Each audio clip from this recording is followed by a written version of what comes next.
During our high school years, we used to go to this abandoned church.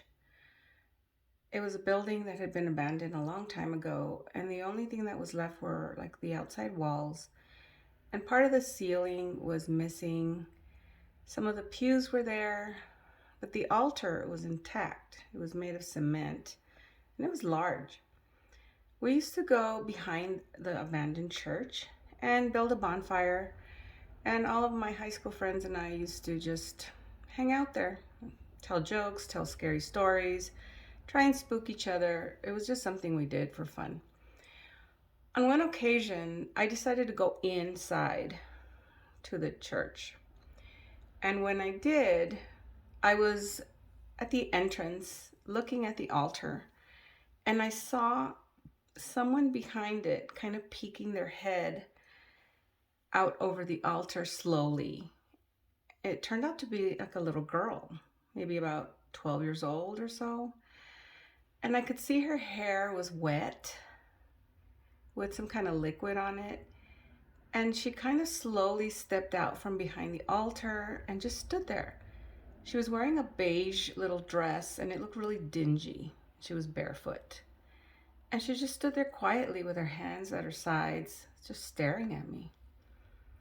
And I yelled to her if she needed some help or if she wanted us to do something, if she needed anything, what her name was.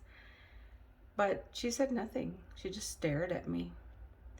And then slowly she went behind the altar and she just stood behind the altar. And I was still standing at the entrance, a little bit frightened. And I wanted to yell out to my friends.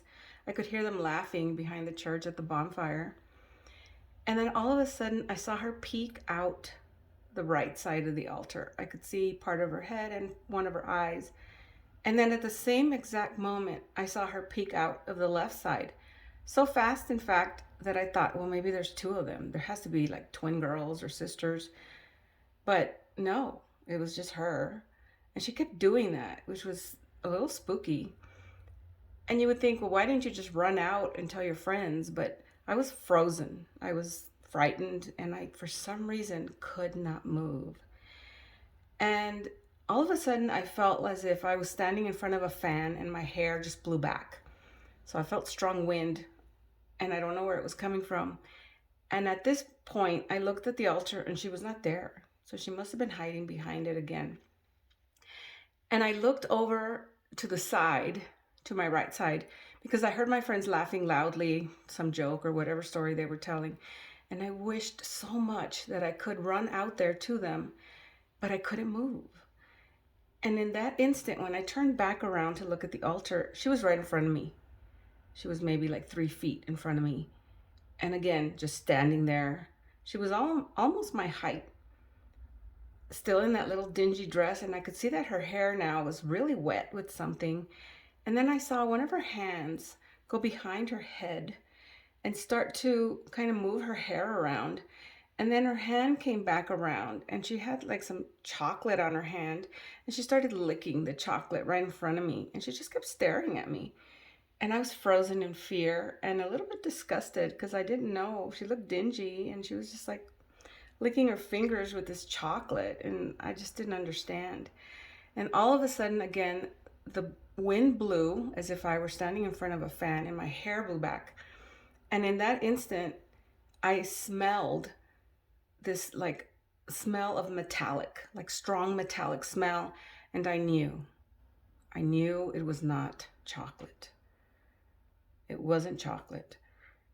And then she put her hands back at her sides and started to smile and tilt her head to the side. And her eyes were just wide open, staring at me. And I was terrified, but I could not move. I was so frightened, and I could hear my friends laughing, and I so wanted to go where they were and not be where I was. Part of me thought maybe I'm dreaming and I'm not here, but the other part of me knew that I was standing right there. I moved my feet, and I could feel my feet on the ground, so I knew I was here in this moment at this time. Then all of a sudden, one of my friends came in through the back, and she just screamed, "Hey, what are you doing?" And I turned back to look at her, and when I looked back, the girl was gone. And I thought, surely she's behind the altar again. She must be.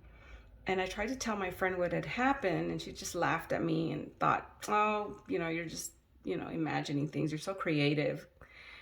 And she took me back outside. And thank goodness that when she was there, I was like free from whatever was holding me. And I went outside and I wanted to tell everyone, but she had laughed at me, so I didn't say a word. So I just sat with my friends at our bonfire the rest of the night and kept looking over at the abandoned church and wondering if she was there, what had happened, who she was. And after a while, we stopped going to that abandoned church. I don't know if other people had seen it, but nobody really said anything. But whenever we drive by, we just kind of would get quiet and look over at the church, but we no longer stopped there. We didn't stop there anymore.